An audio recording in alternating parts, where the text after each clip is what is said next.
Robinson, how are you? How was your week?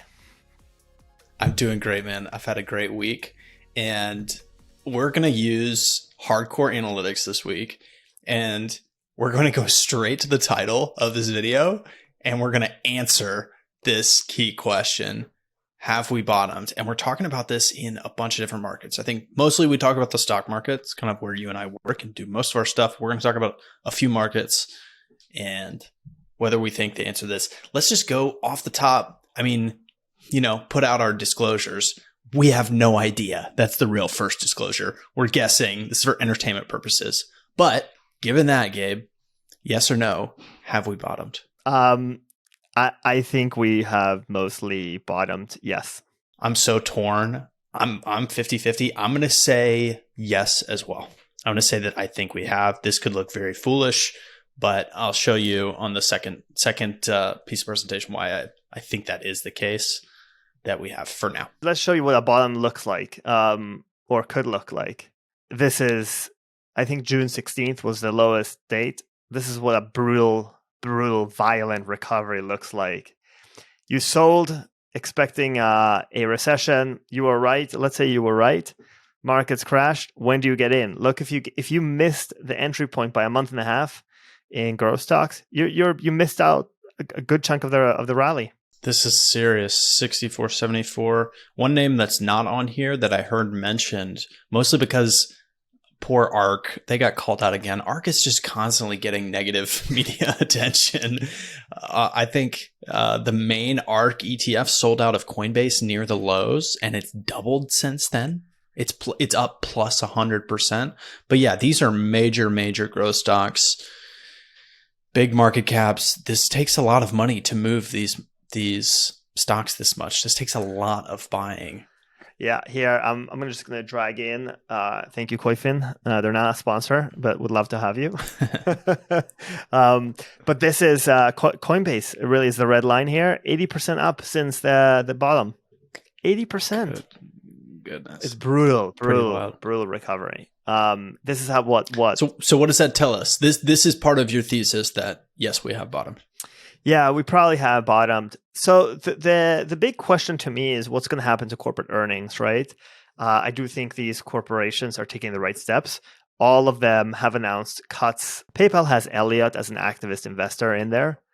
They came in, they say they want shareholder returns, right? So PayPal I think they said that they're going to buy back shares. Great. Increase their buyback by a lot. Netflix, I think they announced that yeah, I mean, if you're not part of the culture of Netflix, you should leave. Basically telling people like, hey, we're going to now look at your performance. We're going to make sure that you are performing in the company. And if you're not performing, out. Mercado Libre announced, I think it was like last quarter, they said they're going to start focusing on profits now. They said they can turn up the dial of profits whenever they want.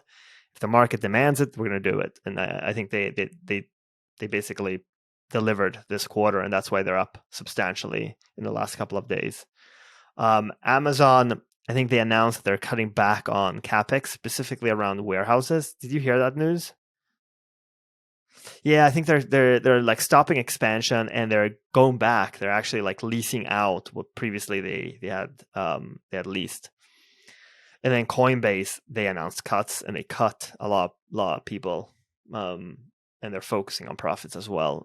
These companies are rallying off tremendous lows, right? So the percentages are going to look absurd. They're still pretty much down, right, from a year ago, most of them. But, that's how the recovery starts. It's a brutal, violent recovery initially, and then it starts to slowly increase. But you miss this. You miss a good portion of the returns. This is the reason why you should stay invested. If you already got hurt by the downturn, stay invested because you don't know when this comes. I could be wrong. This could be a bear market rally. I just don't see. The biggest fear I have is corporate returns, corporate profit margin. What are they decreasing? Are they going to go down? And in growth stocks, it looks like they could just turn up the dial and say like, hey, we're going to focus on profits now and it's going to grow. Industrial companies, I listened to a call yesterday of this company called Ball Corporation. They are the largest manufacturer of like aluminum cans for, beer, energy drinks. they got crushed. They got crushed because of margin specifically. In their contracts, they're not able to raise rates as quickly as the inflation rate. Apparently, their contracts are tied to aluminum price, but not tied specifically to SG&A inflation. We've had a lot of inflation and wage inflation recently, and that's impacting SG&A. So sales costs have gone up because people, you have to pay wages more, right? So people selling just costs more. General administrative costs, corporate costs have gone up tremendously also because you just have to give raises to people in order to keep them, which makes sense. But that erodes margins specifically for companies that have, in their contracts, price increases are tied to like commodity costs. I don't know what the commodity cost is for aluminum, but my guess is that aluminum hasn't gone up as quickly as the SG&A. I too fear that this is a bear market bounce. That's kind of the point of this video. But these returns over a very short time period, very, very compelling.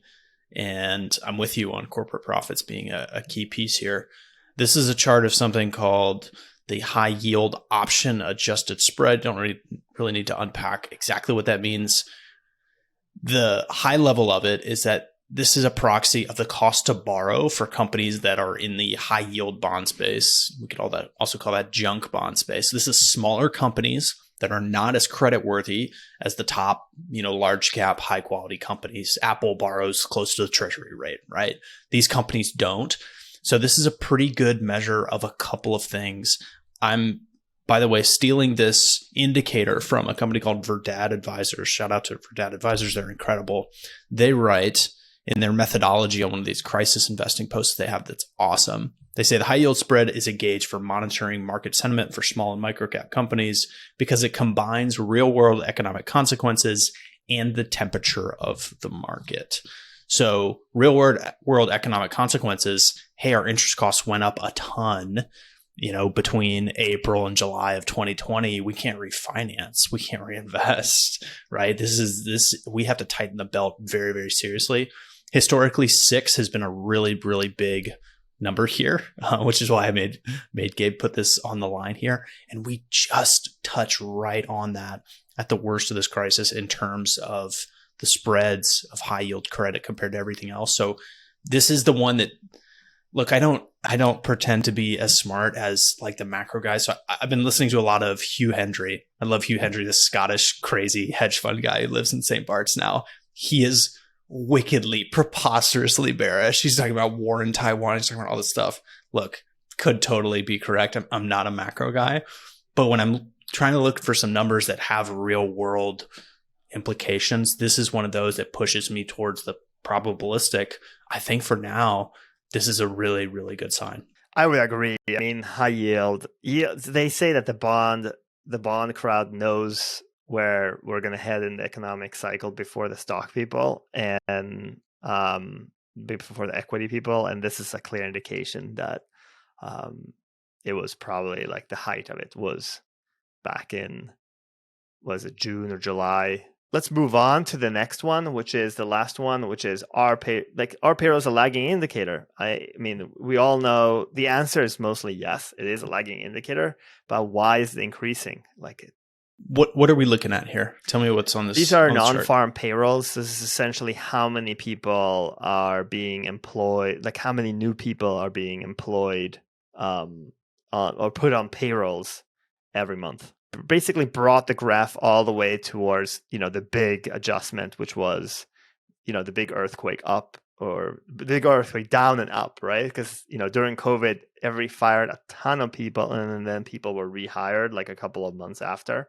So I just wanted to take the graph until then because otherwise the axis just goes crazy. But anyway, we've had a mean of like 500,000 or 486,000 jobs placed every month. And now we're just a little bit higher, but we've been trailing the last couple of months and we thought it was like the economy slowing down. Is this an outlier? Is the current month, the 528, is it an outlier? I don't know. I just think that if we were actually slowing down, we would have been on our way even further down here. So our payroll is a lagging indicator? Normally are, but generally, yes. I don't know what's going. Like it's so weird, this stuff. It's weird to have a bear market and have payrolls look this good, is what you're saying? Yeah.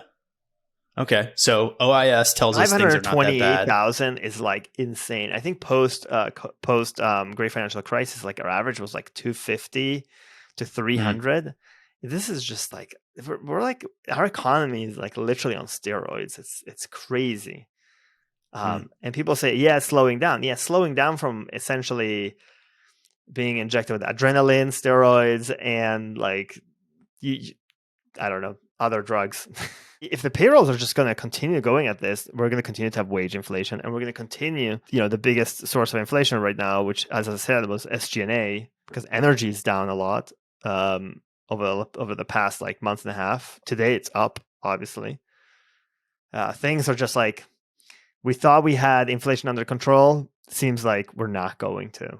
So the Fed apparently is going to have a bigger job in the next meeting. They're just going to continue to increase rates. You know what's surprising, and people don't realize this.